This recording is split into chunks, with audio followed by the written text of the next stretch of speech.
हर रोज एक नई कहानी देखने के लिए चैनल को सब्सक्राइब करें और बेल आइकन को दबाना ना भूलें। गोकुल नगर में सुहासिनी देवी अपने पति संग्राम सिंह और बेटे सुशांत और ननद अर्चना के साथ रहती है। सुहासिनी बहुत ही पूजा पाठी औरत है और घर में सभी शुद्ध शाकाहारी खाना ही खाते हैं। एक दिन उसका बेटा सुशांत चाइना की ट्रिप पर जाता है और जब वो वापस लौट आता है तभी उसे देख उसकी माँ, बुआ और पापा तीनों के होश उड़ जाते हैं। उसने एक चाइनीज लड़की मिमी से शादी की होती है। मिमी की मांग में सिंदूर होता है और गले में सुशांत के नाम का मंगलसूत्र। नी हाओ है जय चाइनी गुड़िया के कह रही है? अरे हम तो सुबह ही नहा चुके हैं, तू हमें अब क्यों नहाने के लिए कह रही है? अरे नहीं बुआ, मिमी का कहने का मतलब है हेलो।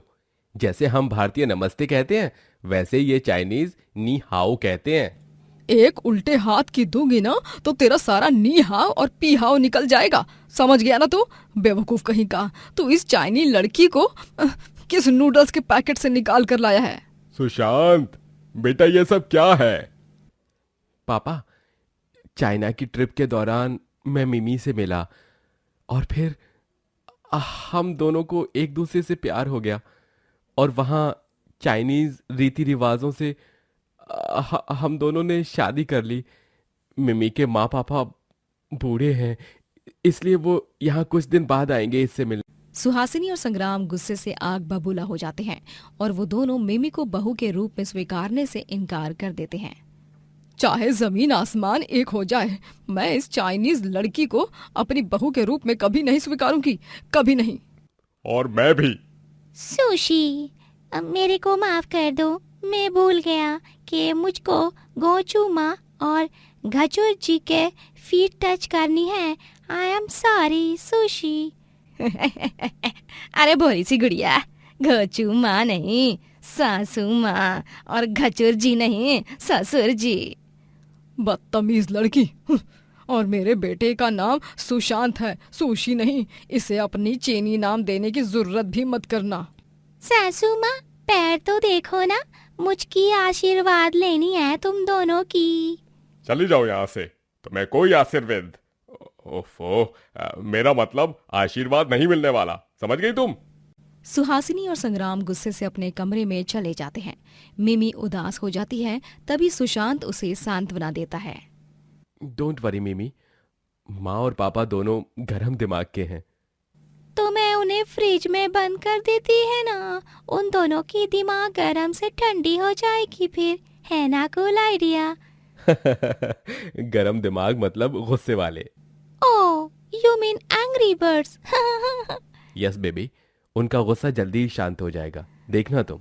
सुशांत और मिमी दोनों अपने रूम में जाकर सो जाते हैं। अगली सुबह जब सुहासिनी धूपदानी से पूरे घर में धूप फैला रही होती है तभी उसे एक अजीब सी बू आती है और जब वो रसोई की ओर जाती है तभी वो कुछ ऐसा देखती है जिससे वो भयभीत होकर उसके हाथ की मिट्टी की धूपदानी गिरकर टूट जाती है। हाय राम राम राम राम। सुहासिनी देखती है कि उसकी चाइनीज बहू रसोई में दीवार पर चल रही छिपकली पकड़कर और बेसिन में टहल रहा कॉकरोच पकड़कर उसका सूप और सब्जी बना रही है। सुहासिनी की चिल्लाहट सुनकर संग्राम, अर्चना और सुशांत भी वहां आ जाते हैं और वो लोग भी मिमी को ये सब बनाते हुए देखकर घबरा जाते हैं। मिमी, मैंने तुम्हें ये सब यहाँ पर बनाने के लिए मना किया था ना, तो फिर भी तुमने ये सब बना ही लिया। उसमें क्या गलत बात है? मैं तो बस सबके लिए खाना बना रही है। आज मेरा फर्स्ट रसोई की रस्मी है ना darling. You only said me last night सुसु, ओ आई मीन सासुमा, ससुजी। ये लो cockroach soup, lizard fry, earthworm noodles और ये है मेढक का हलवा, है ना एकदम बढ़िया पदार्थ। तभी गुस्से में आकर सास सुहासिनी मिमी को बेलन से मारने लगती है और वो सारा खाना डस्टबिन में फेंक देती है। ओए माँ, सासू माँ, आपने मुझे इतना क्यों मारी? मैंने क्या किया इतना रॉन्ग? अरे अकल की अंधी, अगर इस घर में रहना है तो ये सब बंद करना होगा। यहाँ पर सिर्फ भेज खाना ही बनता है। भेज, भेज, यू मीन भेजा फ्राई? ओह ये सुशी, तुम किसी का भेजा लाओ, मैं सासू माँ को फ्राई करके खिलानी है। ओफो मिमी, वेज खाना मतलब वेज खाना, वेजिटेरियन फूड। अगर तुम्हें इस घर में रहना होगा तो वेजिटेरियन फूड ही बनाना होगा, क्योंकि हमारे यहाँ सिर्फ वेजिटेरियन खाना ही खाया जाता है। That's why I hope you understand what I am saying मिमी, माय लव। अरे अपना लव लपाटा बाद में करो। लेकिन अभी क्या करना है वो बताओ। भाभी, आपकी बहू ने जो चाइनीज रायता फैलाया है उसे तो 1000 गंगा जल की बोतलें भी नहीं समेट पाएंगी। मैं कल ही पंडित जी को बुलाकर शुद्धिकरण कराता हूँ घर का। आई एम सॉरी सासू माँ खाजूर, आई मीन ससुर जी। मैं वादा करती हूँ कि मैं कल रात से एक न्यू बिगिनिंग करेगी और ओनली इंडियन वेजिटेरियन फूड मैं पकूंगी, आई मीन पकाऊंगी। मिमी, कल रात नहीं, सुबह से। मॉर्निंग मीन्स सुबह in Hindi. Oh all right, so sorry guys. कल सुबह से आप लोग मेरा बैड लव देखोगे। अरे बैड लव तो बुरा प्यार को कहते हैं ना। बुआ, क्या आप भी नमक मिर्च लगा रही हो? मिमी कहना चाहती है बदलाव। इस तरह अगले दिन पंडित जी आकर पूरे घर का शुद्धिकरण करते हैं और उसके बाद चाइनीज बहू मिमी इंडियन साड़ी पहनने लगती है और सर पर घूंघट भी ओढ़ती है। वो लड्डू बनाकर मंदिर में भोग लगाती है और सास सुहासिनी और बुआ अर्चना संग आरती करती है। अरे वाह मिमी बहू, तूने तो सच में कमाल कर दिया, एकदम अलग ही रूप लेकर आई है। ये लड्डू तो सच में बहुत स्वादिष्ट बने हैं। भाभी, अरे आज तक इतने सालों में आप जितनी अच्छी चाय नहीं बना पाई, इस चीनी डॉल ने पहली बारी में ही एकदम कमाल धमाल वाली चाय बनाई है। ओ अर्चना, ज्यादा बकर बकर मत कर, समझ गई ना? हाँ, किसी ने सच ही कहा है, सच का स्वाद हमेशा कड़वा ही होता है। क्यों मिमी बहुरिया? थैंक यू भो जी सासू माँ। भो, मैं कोई कुतिया नहीं जो मेरा नाम भो रखो। हाँ, बुआ हूँ मैं तेरी, बुआ बोल बुआ।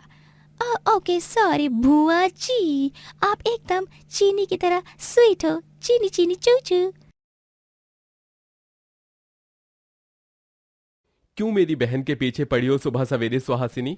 मिमी लगातार YouTube देखकर धीरे धीरे सारा इंडियन खाना सीख जाती है और एक दिन मोहल्ले में एक कुकिंग कंपटीशन होता है। तभी उसमें मिमी भी हिस्सा लेती है और वो स्वादिष्ट छोले, पूरी और सूजी का हलवा बनाती है और जजेस एक चाइनीज बहू को इतना बढ़िया भारतीय खाना बनाते देख हैरान रह जाते हैं।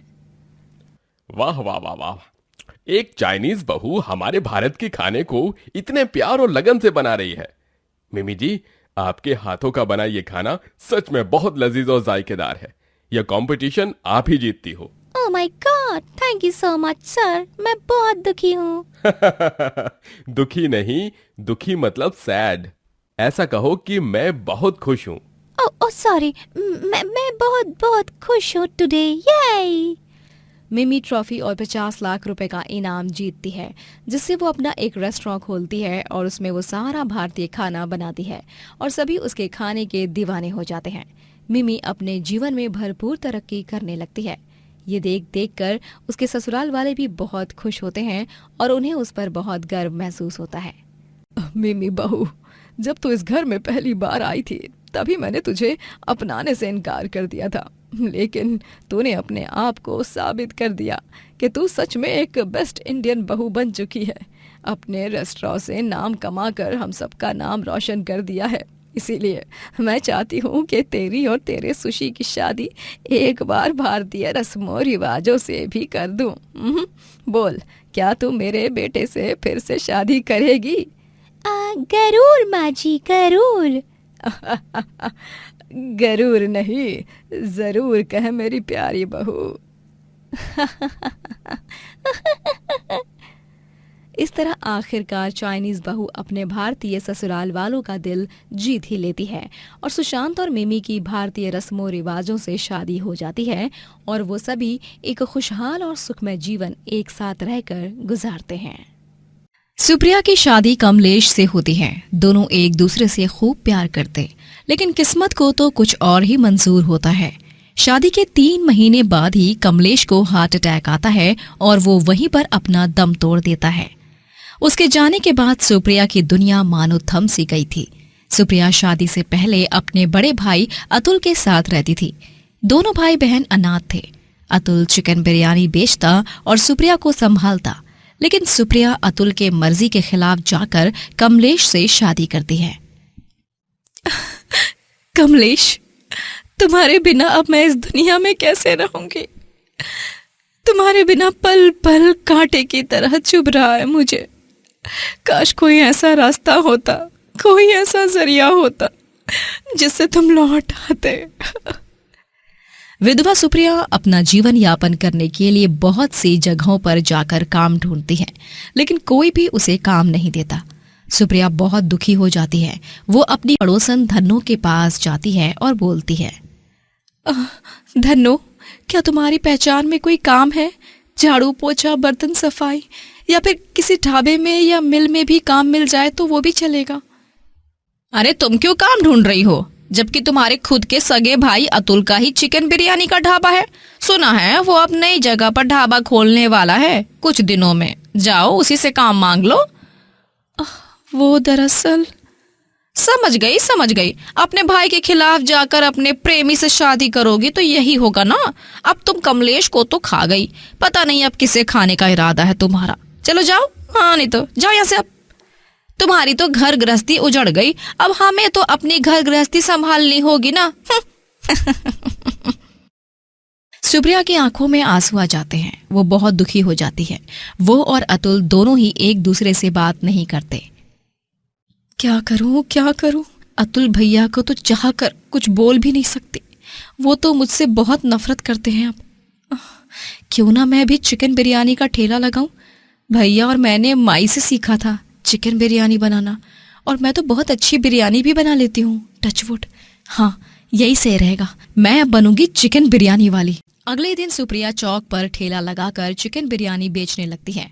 उसकी चिकन बिरयानी की खुशबू सूंघकर लोग उसके पास आकर बड़े ही चाव से आनंद उठाते हुए चिकन बिरयानी खाते हैं। भाई वाह, बहुत ही अच्छी चिकन बिरयानी बनी है भाई, एकदम शहरी होटल की तरह।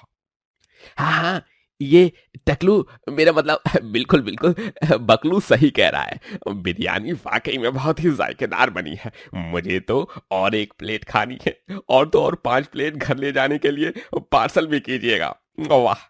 जी, अभी देती हूँ। सुप्रिया अपने चिकन बिरयानी ठेले से थोड़े बहुत पैसे कमाने लगती है, जिसमें वो अपना गुजर बसर करती है।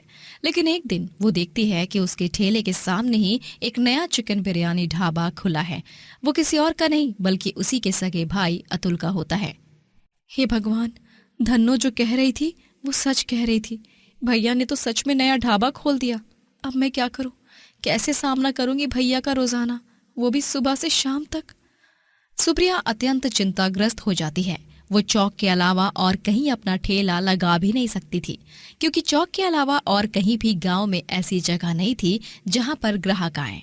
अतुल भी सुप्रिया को गुस्सैल आंखों से देखता। सुप्रिया डर जाती और अपनी गर्दन नीचे झुका लेती है। अतुल के आने के कारण अब सुप्रिया के चिकन ढाबे की बिक्री बहुत कम हो जाती है, क्योंकि ज्यादातर लोग तो अतुल के ढाबे में चैन से बैठकर चिकन बिरयानी खाना पसंद करते, ना कि सुप्रिया के ठेले के यहाँ खड़े होकर। ये लो पापा जी, आपकी चिकन बिरयानी। दोनों को और 1 प्लेट लगवा दूं क्या?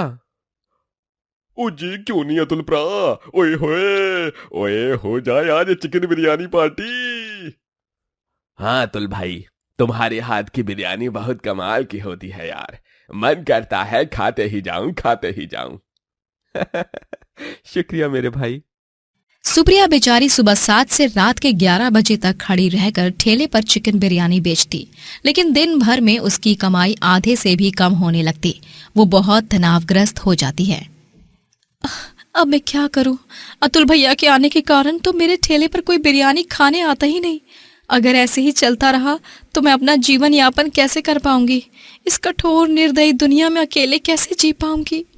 एक दिन जब अतुल के ढाबे पर कोई ग्राहक नहीं होता, तभी वो बिरयानी में हानिकारक फूड कलर मिलाता है और सड़े हुए गंदे चिकन को इंजेक्शन मारकर उसका साइज बढ़ाता है। ये सब सुप्रिया देख लेती है और वो चौंक जाती है। ये क्या, ये भैया इतनी हानिकारक मिलावट और ये चिकन को इंजेक्शन देकर बड़ा कर रहे हैं। इससे तो चिकन बिरयानी का सेवन करने वालों की जान को खतरा हो सकता है। भैया उनकी जान की परवाह किए बिना अपना फायदा देख रहे हैं। क्या करूं, ये सब किसे बताऊं? तभी उतने में वहां पर अतुल आता है और गुस्से से सुप्रिया को धमकाता है। खबरदार खबरदार, अगर तूने किसी को मेरा राज बताया तो, वरना मैं यहाँ तुझे चिकन बिरयानी बेचने देना तो दूर, इस गांव में रहने तक नहीं दूंगा और तुझे बर्बाद करके रहूंगा। समझ गई तू? ठीक है भैया, मैं किसी को कुछ नहीं बताऊंगी। सुप्रिया बहुत डर जाती है। वो अतुल के खौफ के कारण किसी को सच बता नहीं पा रही थी और अतुल खुलेआम मिलावट वाली बिरयानी बेचे जा रहा था। धीरे धीरे गांव में भी लोगों की तबीयत खराब होने लगती है।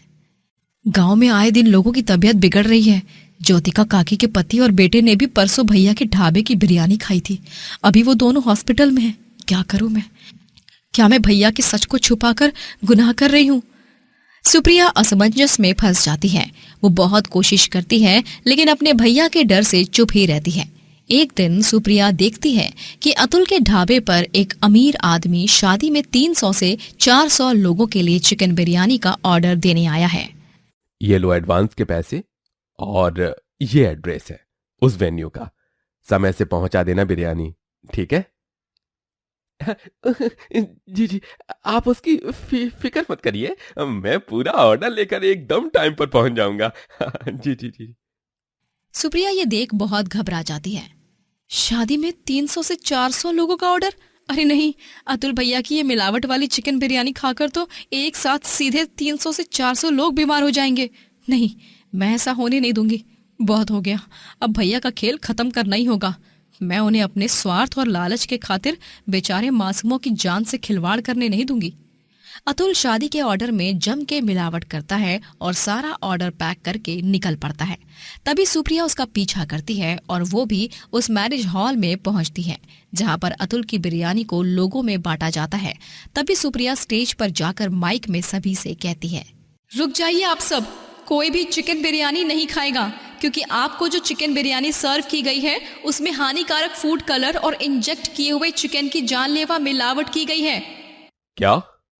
नहीं, ये औरत झूठ कह रही है। इसका चिकन बिरयानी ठेला मेरे ढाबे के कारण चल नहीं रहा है, इसलिए ये यहाँ पर नाटक रचाने आई है। उस सब का पता तो अभी कुछ ही मिनटों में लग जाएगा शेखावत जी। मैंने फूड इंस्पेक्टर और उनकी टीम को बुला दिया है। फूड इंस्पेक्टर और उनकी टीम आकर चिकन बिरयानी को टेस्ट करती है और फिर अतुल का सच सबके सामने आ ही जाता है। उसे गिरफ्तार करके ले जाया जाता है। अमीर आदमी शेखावत सुप्रिया को धन्यवाद कहता है और भेंट स्वरूप उसे 25,000 रुपए देता है। लेकिन शेखावत जी, इसकी क्या जरूरत है? सुप्रिया बेटा, मना मत करना, रख लो। अगर आज तुम सही समय पर आकर सबको चिकन बिरयानी खाने से नहीं रोकती तो न जाने कितने लोगों की जान जोखिम में पड़ जाती। सुप्रिया उन पैसों को अपने पास रख लेती है और फिर अपना एक चिकन बिरयानी ढाबा खोलती है और खूब तरक्की करती है। दोस्तों, अगर आपको ये कहानी पसंद आई तो लाइक करें, शेयर करें और कमेंट करके बताएं कि कहानी में आपको सबसे अच्छा क्या लगा।